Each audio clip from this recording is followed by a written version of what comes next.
ನೀರು ಅನ್ನುವಂಥದ್ದು ಜೀವಜಲ. ಪ್ರತಿಯೊಬ್ಬರಿಗೂ ಬೇಕು, ಪ್ರತಿಯೊಂದು ಕೆಲಸಕ್ಕೂ ನೀರು ಬೇಕು.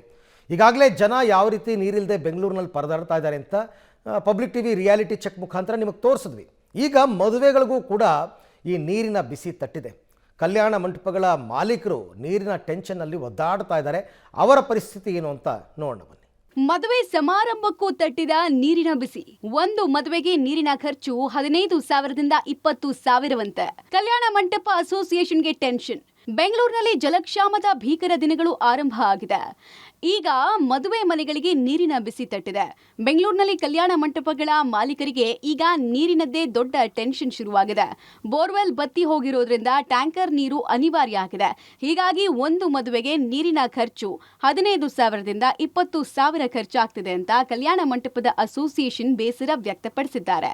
ಅಂಥದ್ರಲ್ಲಿ ಇವತ್ತು ನಮ್ಮದು ಕಲ್ಯಾಣ ಮಂಟಪ ನಡೆಸೋದು ತುಂಬ ಕಷ್ಟ ಆಗಿದೆ. ನೀರುಗಳಿಲ್ಲ, ಭಾಳ ದಿವಸ ಆಗೋಯ್ತು, ಹಾಗೆ 2-3 ತಿಂಗಳಾಗೋಯ್ತು. ನಾವಿವತ್ತು ಆ ನೀರಲ್ಲಿ ಇದರಲ್ಲಿ ಟ್ಯಾಂಕರಲ್ಲಿ ನೀರು ಓಡಿಸಿ ನಾವು ಮದುವೆ ಮಾಡಬೇಕು ಅಂದರೆ ಒಂದು ಮದುವೆಗೆ 16,000ರಿಂದ 17,000-18,000 ರೂಪಾಯಿ ಆಗ್ತದೆ ಒಂದು ಮದುವೆಗೆ. ಇದು ನಮಗಂತೂ ಭಾಳ ಕಷ್ಟ ಆಗ್ಬಿಟ್ಟಿದೆ. ನನಗೊಬ್ಬನಿಗೆ ಎಲ್ಲ ಭಾಳ ಜನಕ್ಕೂ ಇವತ್ತು ನೀರನ್ನು ನಾವು ಟ್ಯಾಂಕರಲ್ಲಿ ಓಡಿಸ್ಕೊಂತಕ್ಕಂಥದ್ದು. ಮದುವೆಗೆ ನಿಮಗೆ ಗೊತ್ತಿದೆ, ನೀವು ಹೆಂಗೆ ಕಮ್ಮಿ ಮಾಡಿರೋ ಒಂದು 80,000 1 ಲಕ್ಷ ಲೀಟರ್ ನೀರು ಬೇಕು ಒಂದು ಮದುವೆಗೆ. ಈ ಹೊರೆಯನ್ನ ಸದ್ಯ ನಾವೇ ಹೊರ್ತಾ ಇದ್ದೀವಿ. ಆದ್ರೆ ಮುಂದಿನ ದಿನದಲ್ಲಿ ನೀರಿನ ಖರ್ಚು ಇನ್ನಷ್ಟು ದುಬಾರಿ ಆಗಲಿದೆ. ಆಗ ಇದನ್ನ ಗ್ರಾಹಕರಿಗೆ ವರ್ಗಾಯಿಸಬೇಕೋ ಬೇಡವೋ ಅನ್ನೋದ್ರ ಬಗ್ಗೆ ತೀರ್ಮಾನ ಮಾಡ್ತೇವೆ ಅಂದಿದ್ದಾರೆ. ನಾವು ಇಲ್ಲಿವರೆಗೂ ಬ್ಯಾಲೆನ್ಸ್ ಮಾಡ್ಕೊಂಡು ಹೋಗ್ತಾ ಇದ್ದೋ. ಇವಾಗ ಒಂದು 3-3.5 ತಿಂಗಳಿಂದ ನಮಗೆ ಭಾಳ ತೊಂದರೆ ಆಗಿದೆ. ನನಗೆ ತೊಂದರೆ ಆದಂಗೆ ಇಡೀ ರಾಜ್ಯಕ್ಕೂ ತೊಂದರೆ ಆಗ್ತಾ ಇದೆ.